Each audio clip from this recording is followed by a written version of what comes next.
to the Ritu Podcast Show Season 2. This is my first episode of 2025, and I had the opportunity to interview an amazing person, Anamika Soni. Her life, her journey is an inspiration. I thoroughly enjoyed talking to her and bringing her story. Thank you for having me. I am super excited. And I know you and I chit chatted a little bit how your podcast is meant to make a difference. So I am very humbled and appreciative of having the chance to be on your show. So thank you for having me. I really appreciate it. And thank you for that kind introduction. So I think you already kind of talked about my professional side. I'll share a little bit more around my personal side of things. Yes, I have been in corporate America / consulting for a while. I was born in Cincinnati, Ohio, but so I have, and I'm very proud of like the best of both worlds. That is a part of my background. Born in Cincinnati, Ohio, but we moved back to India, our entire family, me and my three siblings and my parents, when I was 7 years old.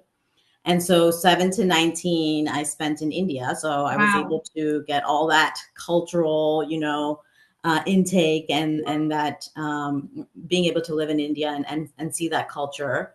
And then, was able to then come back here for higher education and for my bachelor's degree and to Kentucky, believe it or not, which was a very interesting experience coming from Jaipur, which is a very uh, conservative city in India at that time. I know it's evolved since then, and Yeah. then came here and lived in Kentucky. Got my undergrad in Kentucky, and then stayed and got my MBA, and then came to the Northeast, New York, New Jersey area after I met my husband, who was from Long Island, New York. So that's kind of been my personal trajectory on where I've lived, which I feel like experiences are what make life. And so Totally. I'm thankful for all the experience I've had by moving around different states and different countries. Right. And my mom always says that we, as her kids, have had best of both worlds, right? Whether that's, the great part of the American culture as well as the great parts of the Indian culture. I will also share that one of the reasons I started my podcast, which is similar to the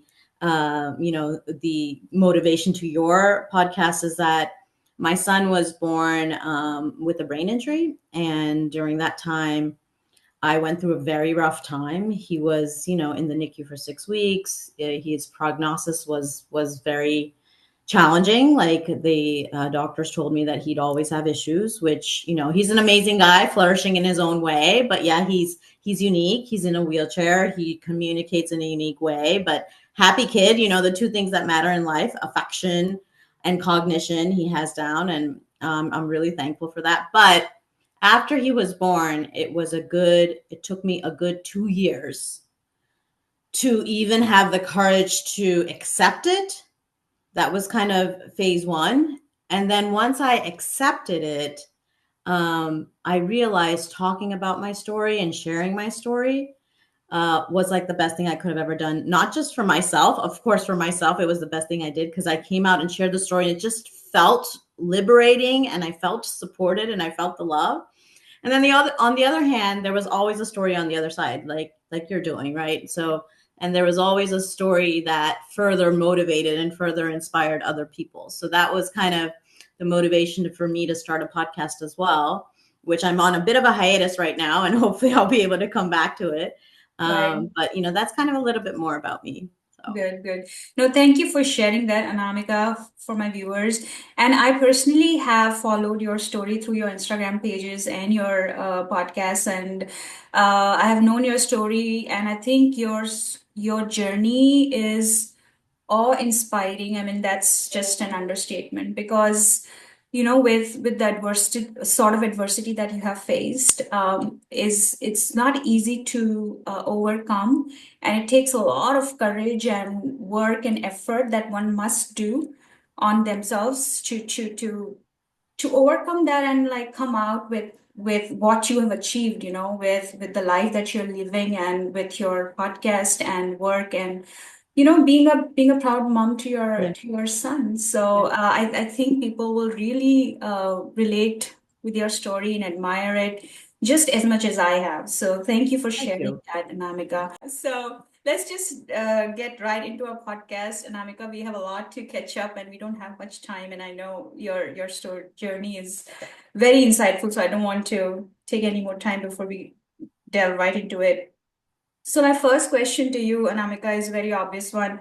Like, how do you find the strength to maintain such a positive and vibrant outlook when life throws such difficult circumstances your way? That is a great question and actually gives me goosebumps now that you ask it out loud. so, um, I'm not gonna lie and say that it's easy. You know, it's never easy. There's one thing I tell my friends, and they quote me all the time, is like, "Easy is boring." You know, and I feel like your challenges and these adverse experiences is kind of who that make you who you really are in the end, right? You know, it's hard to understand the saying everything happens for a reason when you're in that situation, but once you get out of it, you know, and you look back, Yeah. you're kind of like, okay, that taught me this, or that made me this kind of person, right? So like when I went through what I did with my son, which I thought was the most difficult thing I'd ever had to go through. He's my only child. I had never experienced before. So there was a dark phase. Like I said, for 2 years, I lost contact with all my friends.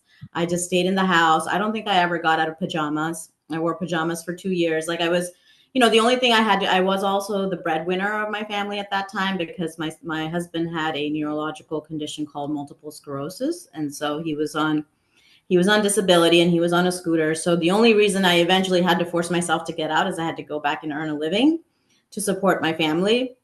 So I literally was just churning and going, you know, without realizing that I wasn't really paying attention to myself and who I am and who, like, I literally, in the midst of becoming a mom of a special needs child, I forgot who I was. And it took me 2 years to realize that, right? So after that, the first thing I started to do was like, I need to reconnect with my friends, right? So I Yeah. started to like, me and my husband used to do a lot of things together, but his health was, coming in the way. And so, I started to like realize that I needed to kind of come back and reinvent myself and become the person that and myself. And so some of that started with me going out and meeting my friends and connecting with new friends. I remember I went on a Facebook page in our area for Desis or Indian people, and I just put, I said I'm going to put something out there that I love to do. That is not associated to work and that's not associated to my family. It's just something I personally like. So I put out there, and I know you're a Bollywood fan too. I put out there, is there any Bollywood dancing workouts in the area? And Right. that one message got me connected to so many women with common interests, and I started to meet all these people. And I'm so lucky, like those women that I met, and this was almost 6 years ago, are now some of my best friends. Right. And another adversity that I went through about a year ago was I lost my husband to a cardiac arrest unexpectedly. And honestly, those friends were right there with me. Yeah. Right. So Yeah. I think step one was me realizing that there's more to me Yeah. than just what's going on with my family and my work. And I wanted to do something about it. Reaching out to my and reconnecting with my friend circle. I'm very blessed with a family. Like I'm one of four siblings, and like being open with them about my issues and opening up about that. Not taking myself too seriously. First I was like, sorry to transition to Hindi for a little bit, but like, Go kaam ahead. karo, bacche ko samalo, Yeah. it's like getting so caught up in what's expected of me in the role as a mom, as a working mom and a working professional. I forgot, like someone asked me, like, this was a trigger for me, right? Someone asked me once, well, what do you like to do outside of work? And I was like, that's a really good question. Like, what do I do for myself outside of work, right? And so that's when I discovered also CrossFit. I work out a lot. I If I skip a day of workout, I feel like something's missing from my life. It was a high that really helped me in down times. Like another motivation was both my husband and son were in wheelchairs, right? And so I was like, I had to sometimes do with the lifting and the transitioning and so I was like, I'm gonna start doing CrossFit. So that like throwing a barbell around in the gym was like super motivating. And so, that was another thing. So my friends, my workout, and then eventually my podcast, right? Which was sharing stories and then listening to stories. And then, and Rito, and I'm sure you've experienced this too. Sometimes after a short 20-minute conversation, we would both sides of the party left just rejuvenated, right? And revived. Totally, totally, totally, And Anamika. I think that's the whole point of my podcast too, Anamika. I just love people. I yeah, love people. I want to know their story. I want to yeah, know how they became what they became, because all of us walking around with these faces on our mask on our yeah, faces, we don't know what life we have seen in the past and what it has taken to get here where we are. yeah, And it's really fascinating for me to hear stories, especially like yours, Anamika, because what I'm hearing right now from whatever you have shared with how you overcome what you face, which is, to be honest, Anamika, a very difficult situation. I think it's a very difficult situation to be in. mhm, I can't even imagine. But what I'm hearing from you sharing is that I'm sure there must be a phase where you, like you said, you had a dark phase. mhm, But I think what you did was add a lot of like, this is how it is. This is the way it is, right? yeah, Sometimes we just have to take life for what it is. This yeah, we have to take the cards that we are dealt with. This is yeah, some things that we can't control, and you took it upon you to play the game now the way you want to play it, not yeah, because of the cards that you were dealt with, right? yeah, Because you want to play the game of life, which is what we are all doing, at yeah, some point. And to add a little bit of practicality in it, how to get like things that you said about being fit for your kids and for your husband, right? I mean, of course you want to be fit and you want to look good and you want to be healthy, but at the same time, yes, you were doing that so that you could take that support my responsibility as family. well, right? Yeah. So things like that. And if you like you said, you were going to be the breadwinner, so a lot of people in this point can break down, Anamika, and Mhm, they can just let go of everything. Like they could just say that I can't do it anymore. This is, yeah, I can handle this, and this is a lot to take, right? yeah, But I think it takes a lot of, I don't know, introspection or knowing of yeah, life, that you get to a point where you want to live it the best way that you can, which you're doing, Anamika. So yeah. kudos to you for that. I am Thank you. so proud of you, and I'm sure all your friends and family are as well. And whoever is connected to you, you are such an inspiration for all of us who you know, uh, stop and say, "Oh my God, why this happened to me today?" Or, "Oh my God, I'm such So, a." All right. So actually, that's a good segue for my next question, which you touched upon a little bit, but you just said, I mean, you managed to stay fit and active. So I'm sure there must be some days, Anamika, where you don't feel like going to the gym, or you don't feel like working out, or you sometimes we feel like, what's the point, right? yeah, Some days. yeah. So, what do you do on that day or those days to like snap out of that and then go back, hit the gym again? Because I know all of us get to that point, me, myself included. Because I have been struggling with back pain for quite some time now, lower back pain, and it Mhm, really restricted me from doing things that I really enjoyed a lot, like mhm. Zumba. And I just had to stop that completely because my back wouldn't allow. And that was the only form of exercise that I could do Oh, yeah. consistently, and I enjoyed it and was helping me. And Mhm, now I'm like, I have to figure out other ways to do it because I yeah. cannot do what I used to love to do.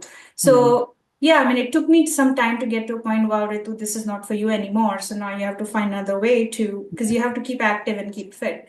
So, what did you do, Anamika, when you got into that such a situation, and how can yeah. people?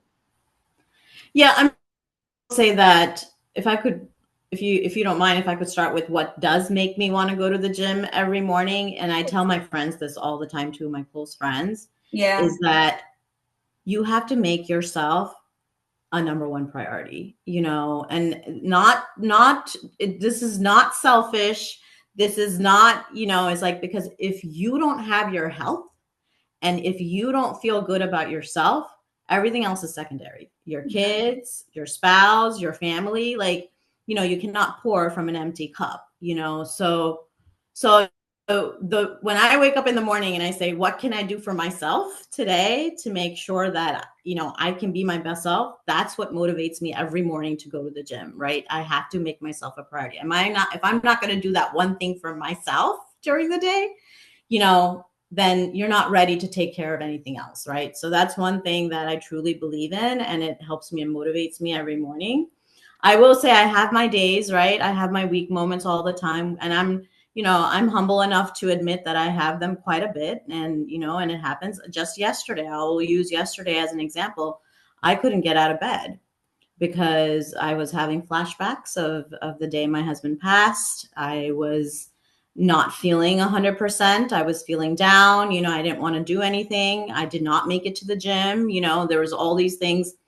But in the end, I had to figure out before the end of the day, like, what are the things that I'm thankful for? And what are the things that really do make me happy? Yeah. And so before the end of the day, I was able to get in touch with a close friend and spend time with my close friend, and I was able to go get some cuddles with my son and feel better about it, right? And eat some of my favorite food, trash Yeah. can nachos that I love. So I just had to find, the thing you say, sometimes the little things in life Yeah. that bring happiness are Yeah.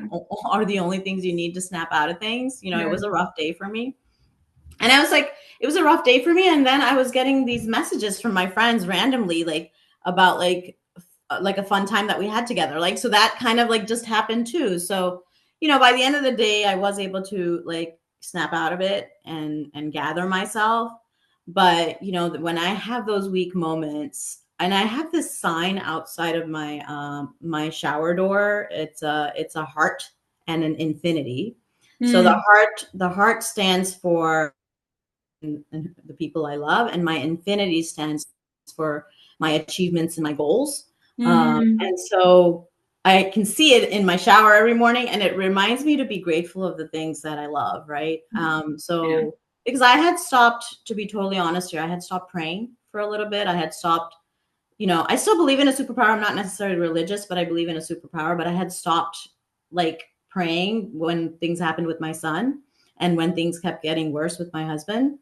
But now when I go into that shower and I see that sign, I'm a very visual person. It's a visual reminder for me to be Yeah. grateful of what I have. Yeah. I'm Yeah. so thankful that I have, my parents that have been there for me all my life. Yeah. I'm so Yeah. thankful for, if I called any of my siblings right now, all three of them would show up if I needed them, right? I'm thankful for my son. Every time I give him a hug, it's like this unconditional, uncontrollable love. Like, Yeah. a lot of people like don't realize there Yeah. are things that are you're struggling with, but there are things, so many beautiful things in our life that we have to be grateful for, and It's that kind true. of what gets keeps me going. That's So that's that's so amazing, Anamika, and I think it's really straight to you hit the nail right at the right place because gratitude can do wonders. And I'm just going to find these people everywhere, Anam. At least I have, Anamika, in my entire life. I find people who are just kind to me and give me so much support when I'm not even expecting from them or I did not ask them. And you just feel in that moment, oh my God, this person did this for me, and so I just wanted to dedicate this Valentine's Day to all those people who are just kind because they want to be kind. It's just, yeah, no, absolutely, yeah, yeah, absolutely, yeah. yeah. So I think that makes so much difference. And I know we already spoke about your friendships and relationships, Anamika, but that was my next question. Like you already talked about how your family has been a big support to you and your friends, but just talk a little bit about how important Anamika is to invest in good friendships, to give the time that it deserves, and really have those few friends that you can really count on, and who can be there for you and you can be there for them. Yeah, no, absolutely. I cannot be thankful enough for my friendships that rekindled, that so like I was a very one or two friend kind of person. I'm still very like selective. I believe in like depth versus breadth. Yeah, I mean, I love I'm social, yeah, I'm yeah, outgoing, I love hanging out, I love partying, but yeah, at the same time, meaningful long-term friendships. Because another thing is, once you are a close friend and close to my heart, there's no going back. Yeah, Like yeah, I am yeah, like, even if you go and commit murder, sorry to say to that extent, I will yeah, always be your friend, and I yeah, was, oh, yeah, and vice versa. And I've been so lucky that I've been able to find friends, and I know that hopefully some of my friends are listening, but like, you know, when my husband passed, like having those strong women around me, like, and I did not have to ask, I did not have to say a word, I did not have to, they knew exactly what to do and how to be there for me, right? And it's those kind of people who are there for you in the toughest time, yeah, and I just like, it's, to me, it's not just a friendship, it's this, I don't know, this link I have with these women now in my life that I'm so thankful for. And I would have not been able to survive half of what I've had to without them. So yeah, I'm very thankful for the friendships that I have in my life. And I hope that I can do justice to that friendship and be there for them as much as I can as well. Because I know we all have other commitments too, right? We have kids, we have work, but, and my love language, everybody's love language is different, but my love language is when people find time for me. yeah, And these women, these life, they always find time for me, yeah, and so I will always be appreciative of that. And then my parents, like my mom's a very strong woman, my dad's always given us the right values, and I like talking about what we were talking about before, like having a weak moment. So there was this time my son was, I think he was like 5, 6 months old, and he started to get these seizures. And when he got tested and stuff, the prognosis was very scary. So the prognosis came back, and she said he will always have a disability all his life, and that was the prognosis. And so until then, it was a brain injury. We didn't know what his future was going to be, but that was, like they said, 99.9%. There's always miracles, but they said 99.9% he was always going to have a disability, right? And so when I heard this news, to your point, I was in the place that I cannot do this. That's how I felt. yeah, In my head, I said, I cannot do this. To some extent, I felt like I did not want to live this life. There were all these negative thoughts coming to my mind. So I picked up the phone and I called my mom, yeah, and I told her, prognosis I got, I cannot do this. And she was like, what do you mean you cannot do this? yeah, You can do anything and you will. yeah, And he is your son and you will do it. And so those words are still stuck in my head, and she was right. She yeah, was right. I was able to do it. I've tried to give my son the best life that I can, and I always will to the extent that I can, yeah, and try to make him as independent as possible. That's the goal of my life. And she was right. But I needed, so she has been that pillar for yeah, me yeah, and told me the right thing at the right yeah, time. yeah. So No, thank you for sharing that, Amika. And I totally agree with you. I've been in the same place myself too. And like the family and sibling support and friend support, it's huge. It can really, really propel you from like being on the baseline to like where you can yeah, go, you know. exactly. Yeah, it's really, where do you see yourself in like in future coming 10 years? Or I know you're doing limitless possibilities and of course you have a career in corporate, but is there anything else that your heart desires to go? When that is a very, like, the timing of this question is very interesting, because honestly, for the first time in my life, like I've always been this, like, I want to be in control, this is the next thing I want to go pursue, this is what I'm going to go chase now. I've kind of been that type A, annoying type A kind of person all my life. But I'm going to get a little emotional sharing this, but after I saw my husband on the floor that day, my perspective on life has changed. I literally now know and believe that you might not get tomorrow, like Pitbull says, quoting Pitbull. So I am honestly, Ritu, I'm sorry to say it this way, I'm not chasing anything anymore. Yeah, And I'm not trying to find my, I mean, I want to feel fulfilled. Things that are important to me in life, love, family, sense of accomplishment, growth, those things are still important to me. And honestly, I feel like things are coming my way. Like, there are these cool projects, there's this really amazing people coming in my life. Like, I feel like things are getting placed in my way. But the first time in my life, I don't have a clear vision of what I want to chase or where I want to go. I'm really just living. I'm just living and I am making laughter, love, and fun a priority over anything else. I just had my birthday a couple of weeks ago. I Happy celebrated birthday. it for thank you. I celebrated it for a week. I went on a Yeah. trip with Yeah. my sister. I did dinner with 15 of my girlfriends, and I just took the time off and just had a blast. Oh You my know? God, Anamika, I'm telling you, it couldn't have been a better, like, climax for our podcast because you said it. Just live. Yeah. That's all we have to do is just live. And the way you're living, Anamika, I'm going to also use a Hindi saying, you know, Zinda Dili isi ka naam hai. So just keep being you, Anamika. I had such a great time having you on my podcast and you sharing all your life and journey and achievements. I am so thankful. So thank you so much for coming on the show, and I want you back again maybe sometime, and we can talk about some more fun stuff. No, and thank you. I can't thank you enough for giving me this opportunity and a platform to talk about my story. I really, really appreciate it. And maybe, yeah, maybe one day both of us can do a collaboration, that Yes. would be a fun thing to do. So, Yes, yes. and I wish you nothing but the best and all the success in the world. And thank you so much for having me. Thank you. Thanks, Anamika, and have a great day and happy Valentine's Day to you and all the viewers. Bye bye. Thank you. To you too. Take care. Bye, Bye. Ritu.